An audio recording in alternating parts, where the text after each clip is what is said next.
Cristo, pois defendemos o aperfeiçoamento da vida cristã através da leitura da Bíblia, da oração e do exercício da piedade na consolação do Espírito Santo. A Igreja deve estar alicerçada nas Escrituras Sagradas para combater com vigor as forças do mal que se levantam contra o Evangelho de Cristo. Toda e qualquer atividade espiritual deve ser examinada e julgada à luz da Palavra de Deus. 10 diferenças entre o verdadeiro e o falso Evangelho. O verdadeiro Evangelho consiste em pregar as boas novas de salvação, permitindo ao salvo entrar no reino de Deus. O falso Evangelho consiste em pregar o reino na terra, isto é, bens materiais, riquezas, prosperidade e as boas coisas do reino deste mundo, isto é, de Satanás. O verdadeiro Evangelho prega o arrependimento, mudança de vida, a mensagem da cruz de Cristo, que é loucura para os que perecem, conforme registra Paulo em sua primeira carta aos Coríntios, capítulo 1, versículo 18. O falso Evangelho prega uma mensagem que soa bem aos ouvidos e às necessidades do homem atual. O verdadeiro Evangelho apresenta um Evangelho cristocêntrico, centrado unicamente no Senhor Jesus Cristo. O falso Evangelho apresenta um Evangelho antropocêntrico, centrado no homem e em suas vontades. O verdadeiro Evangelho convence que aqueles que estão em Cristo passarão por aflições e que terão de estar dispostos em sofrer pelo Evangelho. O falso Evangelho consiste em dizer que estamos livres de problemas. Não se pode sofrer, pois isso é falta de fé. O verdadeiro Evangelho prega a ajuda do alto, conforme registra Paulo em sua carta aos Romanos, capítulo 1, versículo 16. O falso Evangelho prega as mensagens de autoajuda.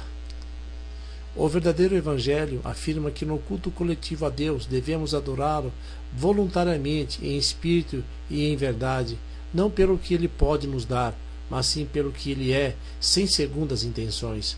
O falso Evangelho leva as pessoas a achar que Deus é um Papai Noel, fazendo as pessoas ser apenas interesseiras. O verdadeiro Evangelho faz o pecador prostrar-se, humilhar-se e quebrantar-se diante da grandeza de Deus, adorando-o.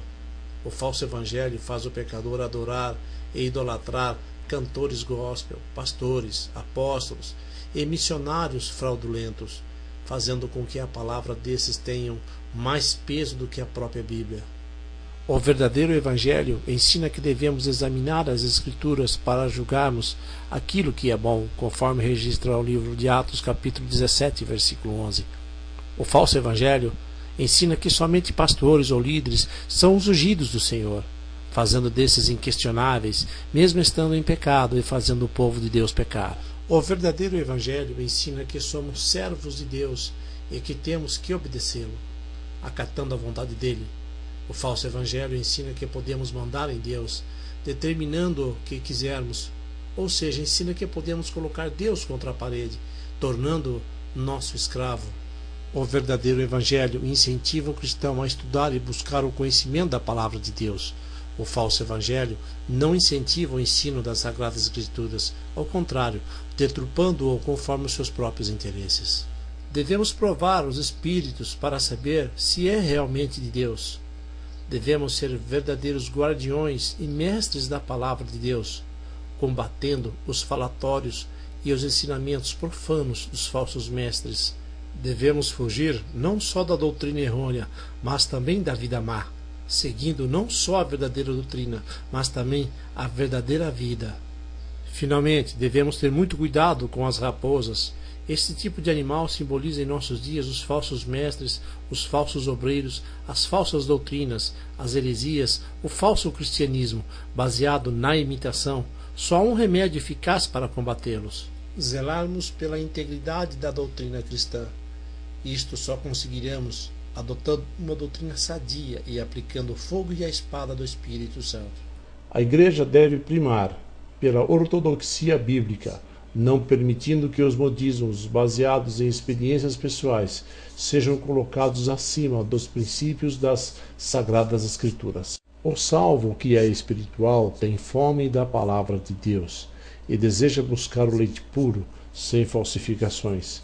Sejam como criancinhas recém-nascidas, desejando sempre o puro leite espiritual, para que, bebendo dele, vocês possam crescer e ser salvos. Que Deus nos abençoe poderosamente nesta manhã. Em nome de Jesus. Amém. Tu fidelidad es grande. Tu fidelidad incomparable es. Nadie como tú. Bendito Dios. Grande es tu fidelidad. Tu fidelidad es grande. Tu fidelidad incomparable es. Nadie como tú. Bendito Dios. Grande es tu fidelidad. Vamos a decirse una vez más, Señor. Tu fidelidad es grande. Tu fidelidad incomparable es. Nadie como tú. Bendito Dios. Grande es tu fidelidad. Tu fidelidad es grande. Tu fidelidad incomparable. No hay nadie como tú. Bendito Dios. Grande es tu fidelidad. Oh, díselo otra vez al Señor.